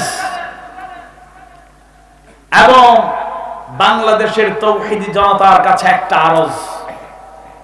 আজকের মাহফিল যেহেতু সোনাপুরে হচ্ছে, সোনাপুরবাসীর কাছে, বড়লেখাবাসীর কাছে একটা আরজ, একটা চর্চা শুরু করুন। আল্লাহর বিধানের একটা বিষয়ের কথা আপনাদের বলতে চাই। অর্থনৈতিক দৈন্যদশা, অর্থনৈতিক সংকট, ক্রাইসিস, বৈষম্য দূর করে সাম্য মৈত্রী সমাজে একটা দারিদ্র্য মুক্ত সমাজ, সুখী সমৃদ্ধ সমাজ যদি গড়ে তুলতে চাই, অর্থনৈতিক মুক্তি চাই, তাহলে একটা নীতি চর্চা করলেই, একটা গ্রামে যদি চর্চা হয়, ওই গ্রামে কয়েক বছর পরে আর দুর্ভিক্ষ থাকবে না ইনশাআল্লাহ। একটা ওয়ার্ডে যদি এই চর্চা করা হয়, কয়েকদিন পরে এই ওয়ার্ডে আর কয়েক বছর পরে এই ওয়ার্ডে আর অর্থনৈতিক বৈষম্য থাকবে না ইনশাআল্লাহ। একটা ইউনিয়নে যদি এই চর্চা শুরু হয়ে যায়, কয়েক বছর পরে এই ইউনিয়নে অর্থনৈতিক বৈষম্য থাকবে না, মানুষের হাহাকার আর্তনাদ থাকবে না। এরপরে উপরের লেভেল পর্যন্ত যদি সারা দেশে এই কথাটা পৌঁছে যায়, আনুগত্যটা পৌঁছে যায়, ফাত্তাবিউহু, সুতরাং কোরআনের আনুগত্য করো, অনুসরণ করো, সেটা হলো যাকাত। ওয়া আতুজ যাকাত, যাকাত দাও, যাকাত আদায় করো। ওয়াল্লাহি, আল্লাহর কসম করে বলি, কোন এলাকায় যদি পরিকল্পনা নেন যারা সামর্থ্যবান, নিজেরা পরিকল্পনা নেবেন, আমরা যাকাত আমাদের উপর ফরজ কম বেশি, আমরা সবাই ঐক্যবদ্ধ হই, আসুন আমাদের গ্রামে, আমাদের এলাকায় কতজন মানুষ আছে যাকাত খাওয়ার মতো, খুব অভাব অনটন, একেবারে নিম্নবিত্ত, যাদের যাকাত খাওয়া ফরজ হয়ে গিয়েছে, ফকির মিসকিনদের কাতারে আছে, অনেকে আছে, কেউ বলে কেউ বলতে পারে না। আমরা তালিকা করি, নীরবে নিভৃতে তালিকা করে ফাইন্ড আউট করে, একটানা 10 থেকে 12 বছর যদি একটু ওই এলাকার সামর্থ্যবান লোকেরা পরিকল্পনার লোকে যথোপযুক্ত ব্যক্তিদের যথোপযুক্ত যাকাত, যাকাতের নামে শাড়ি লুঙ্গি বিতরণ নয়, প্রপারলি যথাযথভাবে নিয়ম মাফিক কোরআন হাদিস, কোরআন সুন্নাহর আলোকে, ইসলামের সৌন্দর্যের আলোকে যদি যাকাত বিতরণ হয়, 10 থেকে 12 বছরের ব্যবধানে অত্র এলাকায় দারিদ্রতা থাকবে না, থাকবে না, থাকবে না, বলুন ইনশাআল্লাহ। এটা আমার পার্সোনাল অপিনিয়ন নয়। বাংলাদেশে ইসলামী অর্থনীতি এখন জনপ্রিয় হচ্ছে, বলেন আলহামদুলিল্লাহ। ইসলামী ব্যাংক বাংলাদেশ এবং আরো অনেকগুলো ইসলামী ব্যাংক হয়ে গিয়েছে, আবার জেনারেল ব্যাংকগুলোতে এখন ইসলামী ব্যাংকিং ব্রাঞ্চ চালু হয়েছে, বলেন আলহামদুলিল্লাহ। তবে কেউ কেউ আবার ইসলামী ব্যাংকের উপর খুব বিরক্ত, গেলেও লম্বা লাইন, কোনো গুরুত্ব নাই, উবাইতে উবাইতে আটুত বেদনা করে, কিতাবা তোমরা অত কোনো সিস্টেম নাই, এসির বাতাসও নাই, গরমও লাগে, সব জায়গাতে এসিও নাই, খুব গালাগালি করে। আর অনেক ব্যাংকও আছে আপনার সিলেট সিটি গিয়া বইলে কইবে, স্যার কফি খাবেন না চা, টি হবে, ব্ল্যাক টি না, আরো কত ধরনের টি আছে। সিলেটের মানুষ, বড়লেখার মানুষের সার ব্যাপারে গিয়ে লাভ নাই, চা কফি সব খাচ্ছেন, আস্তে ধীরে লেনদেন হচ্ছে, খুব খুশি। আরে অমুক ব্যাংকে গেলাম, ইসলামী ব্যাংকে গিয়েও লাইন ধরছি তো ধরছি, অবস্থা খারাপ। আসল কত হইলো, ব্যবসা তো করেন ইসলামী ব্যাংকে, জায়গা দিত কই, লাইন ধরিও তারা করে পেরেশান, আর এরা তো ব্যবসা নাই। তবে হ্যাঁ, তাদের কাস্টমার কম, কিন্তু এক একজন বড় বড় মিলিনিয়ার বিলিনিয়ার আছে, এই জন্য টেনশন করতে হয় না। আর অবৈধ সব টাকা অন্য জায়গায় জমা হয়। জোরে বলেন ঠিক কিনা, আওয়াজ বাড়ে বলেন ঠিক কিনা। সাদা টাকা, বৈধ টাকা কম হলেও বরকত বেশি না কম? কেউ মাতুই না, অবস্থা ভালো নাই। খালা টাকা ঢুকে গেছি না, ইয়া বড় লেখা খালা টাকা আসেনি, ব্ল্যাক মানি, অবৈধ উপার্জন। যাই হোক, এজন্য একটা নীতি, ওয়াতুজ যাকাত, যাকাতের নীতি যদি গোটা বাংলাদেশ, আমরা ছোটখাটো মানুষ, আমরা কথা কিন্তু বাংলাদেশে ফুসি জীবনী। যাই হোক, অনেকগুলো মিডিয়া আছে, অন্তত পক্ষে সোনাপুরবাসী এক একটা এলাকায় এক একটা সিদ্ধান্ত নিয়ে পরিকল্পিত, অপরিকল্পিত না, পরিকল্পিত হক আদায় করে, ভালো করে যাকাতের হিসেব করে, পরিকল্পিত ধারাবাহিকভাবে অগ্রাধিকার ভিত্তিতে যথাযথ প্রক্রিয়া, যথাযথ ব্যক্তিদের কাছে যদি যাকাত পৌঁছে দেওয়া হয়, ইনশাআল্লাহ আমার এই পুণ্যভূমি, প্রিয় বাংলাদেশ, প্রিয় জনপদে, প্রিয় এলাকাগুলোতে দুর্ভিক্ষ অনাহার থাকবে না, মানুষের মুখে হাসি ফুটবে, সবাই মিলেমিশে থাকবে। আল্লাহ তুমি তৌফিক দাও বলে নাম। সুতরাং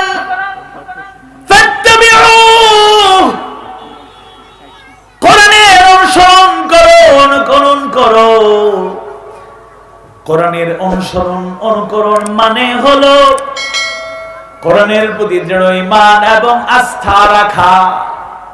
ব্যক্তিগত জীবন থেকে শুরু করে পারিবারিক জীবন, সামাজিক জীবন, সাংস্কৃতিক জীবন, অর্থনৈতিক জীবন, রাষ্ট্রীয় জীবন, রাজনৈতিক জীবন, আন্তর্জাতিক জীবন, প্রত্যেকটা ক্ষেত্রে যদি কোরআনের বিধান, কোরআনের হেদায়েত গ্রহণ করা যায়, নিঃসন্দেহে প্রত্যেকটা জায়গায় হেদায়েতের আলো আলোকিত হয়ে যাবে, কোনো সন্দেহ নাই। এখন একটা কথা হওয়ার লগে লগে অনেকের মনে চিন্তা, হুজুর রাজনীতি হইলা কিটা? পলিটিক্স, ইসলামে পলিটিক্স আছে না নাই? রাজনীতি বলতে আপনারা কি বলছেন?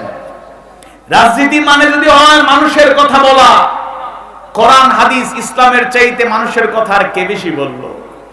রাজনীতি যদি হয় ভোকা লাগা মানুষের মুখে হাসি ফোটানো, কোরআন হাদিসের শিক্ষা, ভোকা লাগা মানুষের মুখে হাসি ফোটানো, এর থেকে উত্তম আর কি হতে পারে? রাজনীতি মানে যদি হয় মানুষের অধিকার প্রতিষ্ঠার আন্দোলন, তাহলে কোরআন সুন্নাহ, কোরআন হাদিস মানুষের অধিকার প্রতিষ্ঠায় আমাদেরকে যেভাবে উদ্বুদ্ধ করে, কোন আদর্শ এরকম আছে? সমস্যা হলো কেউ মাইন্ড করবে না, যে যে দল করুক, ইসলাম আমরা সবর হোক আলহামদুলিল্লাহ।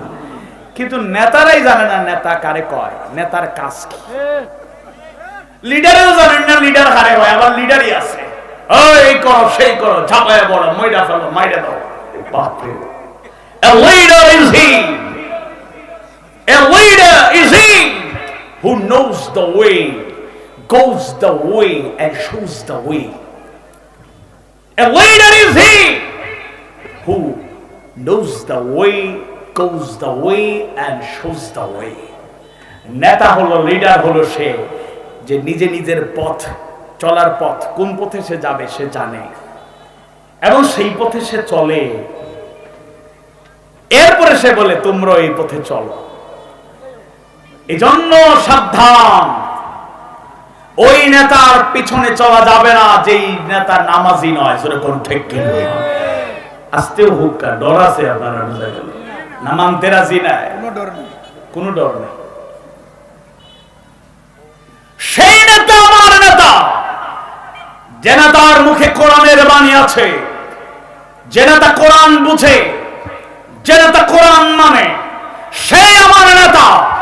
যে নেতা হাদিস সুন্নাহ বুঝে, হাদিস সুন্নাহর আমল করে, তার জীবন আদর্শ উসওয়ায়ে হাসানাহ বিশ্বনবী মুহাম্মদ রাসূলুল্লাহ সাল্লাল্লাহু আলাইহি ওয়াসাল্লাম। যেই দলের নেতা হোক, যেই নেতার সাথে কোরআন সুন্নাহর আদর্শ নাই, যার আদর্শ রাসূলের আদর্শের সাথে মিলে না, কোরআন হাদিসের বিপরীতে যে নেতাই চলবে, সেই নেতার পিছনে কোন মুসলমান আনুগত্য করতে পারে না, পারে না, পারে না। বলুন ঠিক কিনা? নতুবা নেতাও যাবে জাহান্নামে, আপনিও যাবেন জাহান্নামে। আবার জাহান্নামে গিয়ে নেতারেও আবার আরো বড় বিপদে ফেলবেন। বলবেন আমার নেতারা তো আমারে এদিকে দেখাইছিল, আমারে সুযোগ দেন ইয়া রাব্বাল আলামিন, নেতাগুলারে ফারাইয়া বালা করে বর্তা বানাইয়া জাহান্নামে যাইতাম। নেতা হলো কইবা আমি কিটা কইছিলাম যে আমারে মানো, আমি কইছি আও তোমরা আইছো। নাউযুবিল্লাহ বলেন। ইহদিনাস সিরাতাল মুস্তাকিম, ইহদিনাস সিরাতাল মুস্তাকিম। আল্লাহ তাআলা আমাদের সিরাতুল মুস্তাকিম দাও, বলেন আমিন। ফাত্তাবিউহু, সুতরাং কোরআনকে অনুসরণ করো। কোরআনের অনুসরণ মানে হলো কোরআন তেলাওয়াত করা। যেরকম সুবহানাল্লাহ।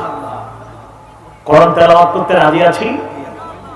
ইন্নামাল মুমিনুনা আল্লাযীনা ইযা যুকিরাল্লাহু ওয়াজিলাত قلوبهم وإذا تليت عليهم آياته زادتهم إيمانا وعلى ربهم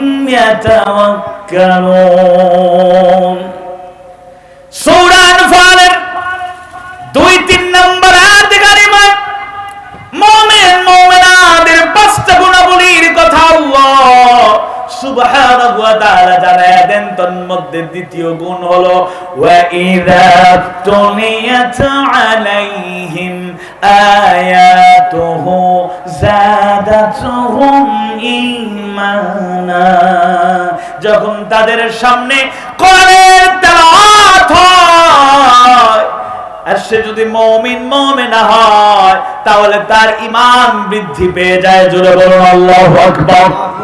আওয়াজ বাড়িয়ে বলুন আল্লাহু আকবার। কোরআনের তেলাওয়াত ঈমান বাড়ায় না কমায়? বাড়ায় না কমায়? কত ফজিলত, কত ফজিলত। না পড়ে না বুঝেও যদি পড়ি এরপরেও প্রত্যেকটা হরফ তেলাওয়াতে 10টা নেকি আছে না নাই? মান ক্বারা হারফান ফালাহু 10 হাসানাত। সুবহানাল্লাহ। কোরআনের একটা হরফ তেলাওয়াত করলে আমলনামায় 10টা নেকি লিখে দেন কে? আল্লাহ। আল্লাহ রাসূল বলেছেন খায়রুকুম মান তাআল্লামাল কুরআনা ওয়া আল্লামা।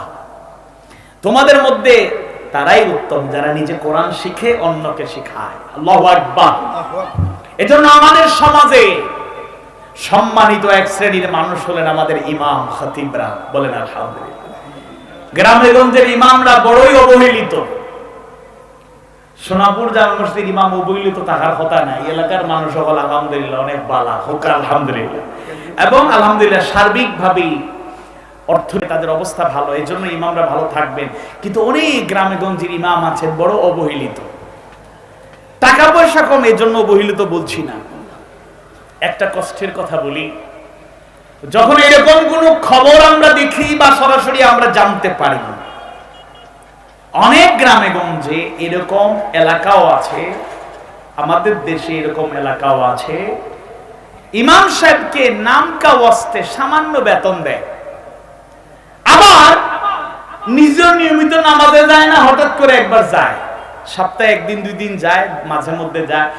হঠাৎ করে একদিন গিয়া দেখে নামাজ শেষ করে ফ্লোরের মধ্যে ধুলাবালি। এরকম কপাল পোড়া আছে, নামাজ সালাম ফিরাইতেই ধুলাবালি হাতে নিয়ে বলে, ওই বংশ কিতা চাকরি করুন, ইমামতি করুন, মসজিদ ফ্লোর ধুলা কিতা এটা সাফ করতে পারেন না, হোকানা ওষুধ তুমি বেয়াদব, তুমি বেয়াদব। একজন আলেমকে ইমামকে যে মর্যাদা দিতে পারে না, নিজ 5 ওয়াক্ত সালাত আদায় করে, কোরআনও জানে না, হাদিসও জানে না, ইসলামও বোঝে না, যদি বুঝতো একজন ইমামের সাথে বেয়াদবি করতে পারতো না, বলো ঠিক এরা আল্লাহর ওয়াস্তে এরকম কাজ করবেন না। অনেক ইমামদের আপনারা মহল্লায় ঘর প্রতি চাঁদা অনেক জায়গায় বলতে, অমুকে 50, অমুকে 100, অনেকে 50 টাকা মাসে দেয়, 50 টাকা মাসও দেয়, কিন্তু ইমাম সাহেবের লগে মাতে 50 কোটি টাকার গিয়ার লইয়া বাপ সাহেব যে আমি 50 কোটি টাকা দিলাম, নাউজুবিল্লাহ বলেন। এই জমিনে অনেক ইমাম আছেন, এই জমিনে অনেক ইমাম, অনেক আলেম আছেন যারা শুধু হাদিয়া নেয় না, মাসে কয়েক লক্ষ টাকা হাদিয়া দেয়। জোরে করে আলহামদুলিল্লাহ। ইসলামী হুকুমত হয়ে গেলে ওই ইমামদের মর্যাদা বেড়ে যাবে। তুমি নেতাগিরি করো, তোমার নেতাগিরি মসজিদে মহল্লায় চলবে না, ইমামদেরই সবাই এলাকা চলবে। ইমামদের নেতৃত্বে সমাজ চলবে। আওয়াজ বাড়ি বলুন ঠিক কিনা? ইমামরা কত সৌভাগ্যবান, তারা কোরআন শিক্ষা দিচ্ছেন, তালিম দিচ্ছেন। আল্লাহু আকবার, আল্লাহু আকবার। সেই আলেমে ঋণ কিভাবে ভুলবো জানি না। যদিও বাবা মায়ের কাছ থেকে প্রথম আলিফ বা তা সা কোরআনের প্রাথমিক ইলম অর্জন করেছি, কিন্তু এরপরও একজন উস্তাদ, আমি ব্যক্তিগতভাবে একজন উস্তাদ বাসায় এসে কোরআন শিক্ষা দিতেন, ওই সময়ে তেমন গুরুত্ব বুঝতেও পারি নাই। আজকে এই কোরআনের ময়দানে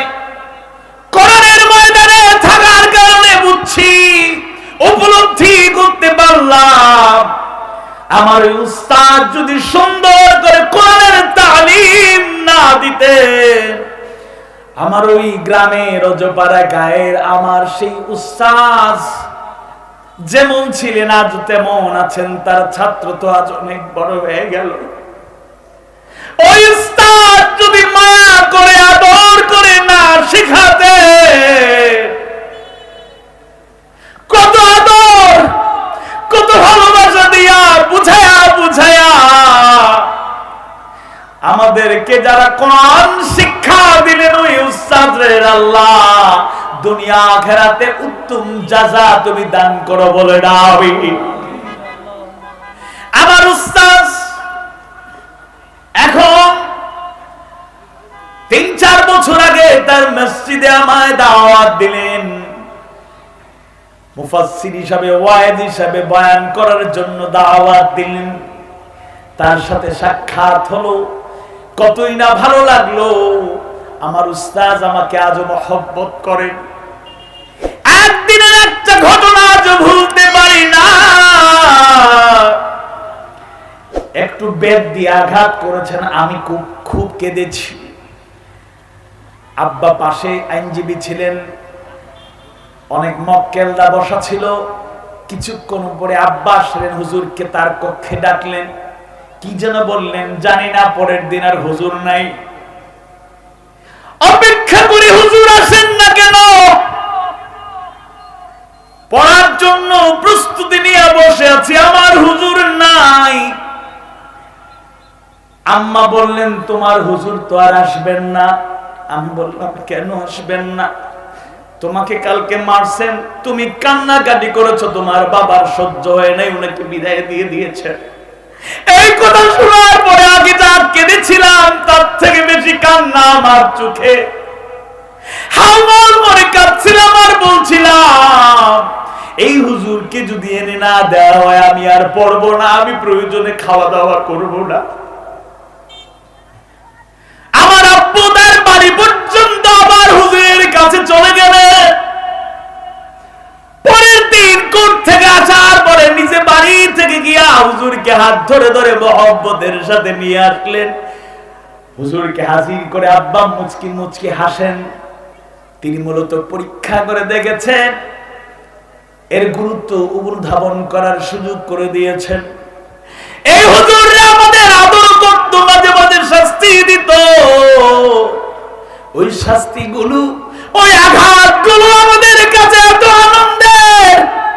আজ চিন্তা করি, শুধু আদর যদি থাকতো, শাসন না থাকতো, কোরআনের ময়দানে কোরআনের কথা বলার সুযোগ হয়তো হতো না। বলেন ঠিক কিনা? ওই হুজুরদের বেশি ইলম ছিল না, কিন্তু ওই হুজুর আমার জীবনের শ্রেষ্ঠ হুজুর। ওই হুজুর আজ তো পরিচিত নন, কিন্তু ওই হুজুরের ঋণ কোনদিন শোধ করা যাবে না। আমাকে যখন প্রাথমিক এই ইলমগুলো দিয়েছেন, আল্লাহু আকবার, আমি শ্রদ্ধার সাথে সেই ভদ্র মহিলাকেও স্মরণ করি। একজন হিন্দু, সরেয় সরেয়া ও আ এবিসিডি আমাকে প্রথম আমাদের পাশের ঘরেই থাকতেন, কাছেই বাড়ি। আয়েশা বললেন আমি তাকে পড়াবো, জোর করে মহব্বতের সাথে আমাকে আদর করতেন, কুলে নিতেন। একজন হিন্দু মহিলা, আমাকে ভালো লাগতো, কুলে নিতেন, আদর করতেন। একেবারে ছোট, তার কথা পুরোপুরি মনে নাই। তিনি কুলে বসায় বসে স্লেটের মধ্যে লেখাইতেন, বাবা লিখো ও আ এ বি সি ডি, তিনি হিন্দু হতে পারেন, কিন্তু আমার জীবনের শিক্ষক, শিক্ষকদের মর্যাদা দিতে হবে। আওয়াজ বাড়ি বলুন ঠিক কিনা? শিক্ষক। ইমানদার ভাইয়েরা,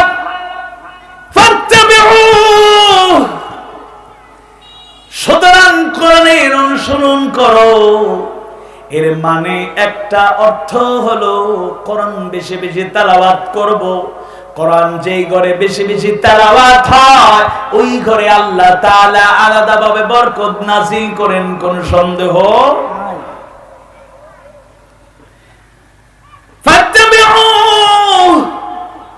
সুতরাং এর অনুসরণ অনুকরণ করো। এর অর্থ হলো কোরআন অধ্যয়ন অনুধাবন করা। তেলাওয়াত থাকবে, অধ্যয়নও থাকবে, এটাকে অনুধাবন করা লাগবে। তেলাওয়াত ফজিলতপূর্ণ কাজ, কিন্তু কোরআন যেহেতু এসেছে হেদায়েতের জন্য, সুতরাং এটাকে বোঝারও চেষ্টা করতে হবে, নতুবা হেদায়েতের আলো পাওয়া যাবে না। ফাত্তাবিউহু, এর অনুসরণ করো। এর অর্থ হলো কোরআনের সাথে পথ চলা। কোরআনের সাথে পথ চলা, কোরআনের আলোকেই যেন আমরা চলতে পারি। আল্লাহ তাআলা তৌফিক দিন, বলুন আমিন। আওয়াজ বাড়িয়ে বলুন আমিন। কোরআনের আলোকে তো বুঝ দাও, হাদিসের যথাযথ জ্ঞান দাও। কোরআনের আলোকে তো বুঝ দাও, হাদিসের যথাযথ জ্ঞান দাও। কোরআনের আলোকে তো বুঝ দাও। সবাই বলুন আমিন। আল্লাহর কাছে ফরিয়াদ থাকতে হবে, কারণ কোরআনের আলোয় যদি আলোকিত না হতে পারি, তাহলে আমরা কপাল পোড়াদের কাতারে শামিল হব, কোনো সন্দেহ নাই। 5 নম্বর হলো কোরআনের উপদেশ এবং হুকুম বিধানের অনুসরণ করা। হুকুম বিধানের অনুসরণ করা। বিশ্বাস করুন, আজকের এই সমাজে চুরি ডাকাতি আছে না নাই? দুর্নীতি আছে না নাই? কেউ কেউ আবার খুব মানবতাবাদী, কোরআনের কিছু বিধান নিয়ে অনেকে আবার বলে, চুরি করলে হাত কেটে ফেলবেন, কেমন নির্মমতা। আর চুরিয়ার ডাকাতি করার গিয়ে ড্যাগার ঢুকাইয়া, চাক্কু ঢুকাইয়া যে মানুষকে খুন করিলে, আর ইতা মানবতার কোনো কষ্ট আর এই সময় লাগে না। নাউজুবিল্লাহ বলে। মানবতাবাদী আমাদের অন্য ধর্মের লোকেরাও, যেমন গরু গাভীর ব্যাপারে তারা খুব মানবতাবাদী। তারা গোশত খান না, কিন্তু দুধ পান করেন। দুধ কিন্তু তারা তাদের জীবনে গ্রহণ করেন, কিন্তু গোশত খাওয়া যাবে না। আবার অনেক কিছু খান তারা, সেই দিকে আমরা যেতে চাই না। তারা বলেন কি, একটা পশু হত্যা করা, তাইলে পশু কি আর হত্যা হয় না? আপনি কি মোরগ খান না? আপনি কি হাঁস খান না? আপনি কি পাখিগুলোকে গুলি করে অনেক সময় শিকার করে খান না? তাহলে পাখি হত্যা করা এটা মানবিক, এটা কোনো সমস্যা নাই। আর গরু জবাই করলে সব অমানবিক হয়ে যায়। এটা হলো সেন্স, এটা ব্যাপার। আমাদের যে নীতি আল্লাহ তাআলা দিয়েছেন, আমরা বাঁচবো কেমনে, খাওয়া দাওয়ার পদ্ধতি, কুলু ওয়াশরাবু, যেহেতু আল্লাহ তাআলা এই নিয়মটা দিয়ে দিয়েছেন, এজন্য বলেও দিয়েছেন, কোরআনে আছে, আল্লাহ রাসূলের নির্দেশনা আছে, কোনগুলো হালাল কোনগুলো হারাম। হালাল গুলো খাবো, হারাম গুলো খাবো না। আল্লাহ বুঝার তৌফিক দিন, বললাম। যে কথা বলছিলাম, চুরি ডাকাতি দূর করার জন্য, যেমন চুরির জন্য হাত কাটা, তবে চুরি করলে বিধান কায়েম হওয়ার আগেই তো হাত কাটা শুরু হবে না, কায়েম হওয়ার পরে। আর বিধান কায়েম হতে হলে তো প্রথমে দাওয়াত দিতে হয়, প্রথমে দাওয়াত দিয়ে দিয়ে মানুষকে বোঝানো হবে ইসলাম হলো এরকম এরকম এরকম, এই কাজ করলে আলহামদুলিল্লাহ, এই কাজ না করলে নাউজুবিল্লাহ। আগে বোঝানো হবে চুরি জিনিসটা খারাপ। তবে ইসলামী হুকুমাত হলে চুরি করার দরকার নাই তো, কারণ কারো পেটে ক্ষুধা থাকবে না, বলুন ইনশাআল্লাহ। আওয়াজ বাড়িয়ে বলুন ঠিক কি না? আজ অমরপন্থী পথির দিকে দিকে প্রয়োজন। আজ অমরপন্থী পথির দিকে দিকে প্রয়োজন। পিঠে বোঝা নিয়ে পাড়ি দেবে যারা প্রান্তর প্রাণপণ। আল্লাহু আকবার। মানুষের অভাব দেখলে রাষ্ট্রনায়ক নিজের কাঁধে বস্তা বুঝাই করে, বহন করে বাড়িতে নিয়ে খাবার পৌঁছায় দেয়, যেই সমাজে ওই সমাজে দুর্ভিক্ষ থাকার কথা নয়। আওয়াজ বাড়ি বলুন ঠিক কিনা? চুরি করবে কেন? স্বভাবে ঠিক করার জন্য একটা হাত কাটাই যথেষ্ট। অভাবে থাকবে না। অভাব যদি থাকে রাষ্ট্রে সবার দুর্ভিক্ষ আসলে আলাদা কথা, কিন্তু কিছু লোক আরামে খাবে আর কিছু লোক না খেয়ে থাকবে। এই জন্য তো আত্মীয় স্বজন প্রতিবেশীর হক দিয়েছেন কে? আল্লাহ রাসূলের অনেক বর্ণনায় পাওয়া যায়, তাই না? আপনি খাচ্ছেন ভালো, পাশের ঘরে লোক খেতে পারছে না, আপনি প্রকৃত মুসলমান হতে পারেন নাই। আপনার মধ্যে মহব্বত, আল্লাহর প্রতি ঈমান, রাসূলের শিক্ষা ভালো করে অন্তরে প্রবেশ করে নাই। ইমানদার ভাইরা, তাই যদি হাত কাটার বিধানটা আসে অবশ্যই তাদের হেদায়েতের আলো ছড়িয়ে দিয়ে বোঝানোর পরও যদি স্বভাববশত কিরকম কেউ কাজ করে, তাদের একটা হাত জনসম্মুখে কাটলেই বাকি চুরগুলো সাবধান হয়ে যাবে, কোন সন্দেহ নাই। আল্লাহর বিধানকে যদি এরকম অনুসরণ করা যায়। ষষ্ঠ হলো কোরআনের আলোকে জীবনটাকে আলোকিত করা। কোরআনের আলোকে জীবনটাকে আলোকিত করা। আল্লাহ তাআলা বোঝার তৌফিক দিন, বলুন আমিন। কোরআনের আলোকে জীবনটাকে আলোকিত করার পর সপ্তম যে বিষয়টা আমরা বলতে চাই, ফাত্তাবিউহু, এর মানে হলো মানব সমাজের কাছে কোরআনের জ্ঞান, কোরআনের আলো পৌঁছে দেয়া। আমরা নিজে কোরআন জানলাম, একাই জেনে বসে থাকবো? এই কোরআনের আলো ছড়িয়ে দেওয়ার দরকার আছে না নাই? আওয়াজ বাড়িয়ে বলুন, দরকার আছে না নাই? এরকম মাহফিলের প্রয়োজন আছে না নাই? কিন্তু কিছু লোক আছে এই মাহফিলের আওয়াজ সহ্য করতে পারে না, তাদের মনের কষ্ট, শরীরের কষ্ট, গায়ে গাত্রদা শুরু হয়ে যায়, সুযোগ পেলেই মাহফিল বন্ধ করতে চায়। এরকম কপাল পোড়ো এই জমিনে আছে না নাই? আওয়াজ বাড়িয়ে বলুন, আছে না নাই? ষড়যন্ত্র আছে। আবার এই কথাও তোমরা শুনে রাখো, কিতাবুল্লাহ, কালামুল্লাহ, আল্লাহর বাণী, আল্লাহর কিতাবের এই আওয়াজ আল্লাহ তাআলার ফয়সালাতে কিয়ামত পর্যন্ত বুলন্দ থাকবে। পৃথিবীর কোন শক্তি আওয়াজকে স্তব্ধ করতে পারেনি, পারবে না, বলুন ঠিক কিনা? এটা আল্লাহর কালাম, সুতরাং আল্লাহর কালাম বুলন্দ থাকবে, কোনো সন্দেহ নাই। আর অনেকগুলো বিষয় আছে, আমি সেদিকে যেতে চাই না। আমাদের শিক্ষা, সাহিত্য, সংস্কৃতি, শিল্পকলা, প্রযুক্তি, আইন, আদালত, সমাজ, অর্থনীতি, রাজনীতি, বিজ্ঞান চর্চা সহ সকল ক্ষেত্রে কোরআনের চর্চা, অনুসরণ, প্রচলন এবং প্রবর্তন হয়ে গেলে সব সেক্টর সৌন্দর্য মণ্ডিত হয়ে যাবে, কোনো সন্দেহ নাই। সংস্কৃতি তো খারাপ জিনিস না, আমাদের চলাফেরা, ওঠা বসা, এগুলোই তো সংস্কৃতি। আমি শেষ করছি এই কথা বলি, এই কথা, আমাদের কথাবার্তা, উঠা বসা, চলাফেরা, এগুলোই তো সংস্কৃতি। Culture is the way of life.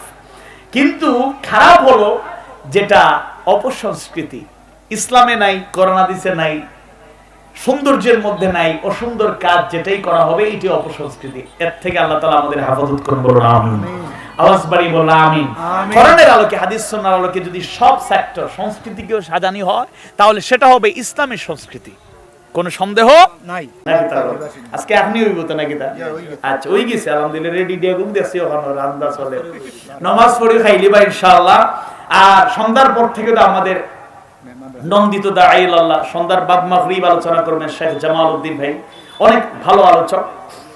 আর এশার পরে আমি যতটুকু জানি আলোচনা করবেন বাংলাদেশের প্রবীণ আলেমদের একজন, আল্লামা দেলোয়ার হোসেন সাঈদীর সমসাময়িক একসাথে এই ময়দানে তারা কথা শুরু করেছেন, আল্লামা লুৎফুর রহমান সাহেব। আল্লাহ তাআলা হায়াত তয়্যিবা দান করুন, বলুন আমিন। আমার খুব পছন্দের মানুষ, শ্রদ্ধেয় ব্যক্তি।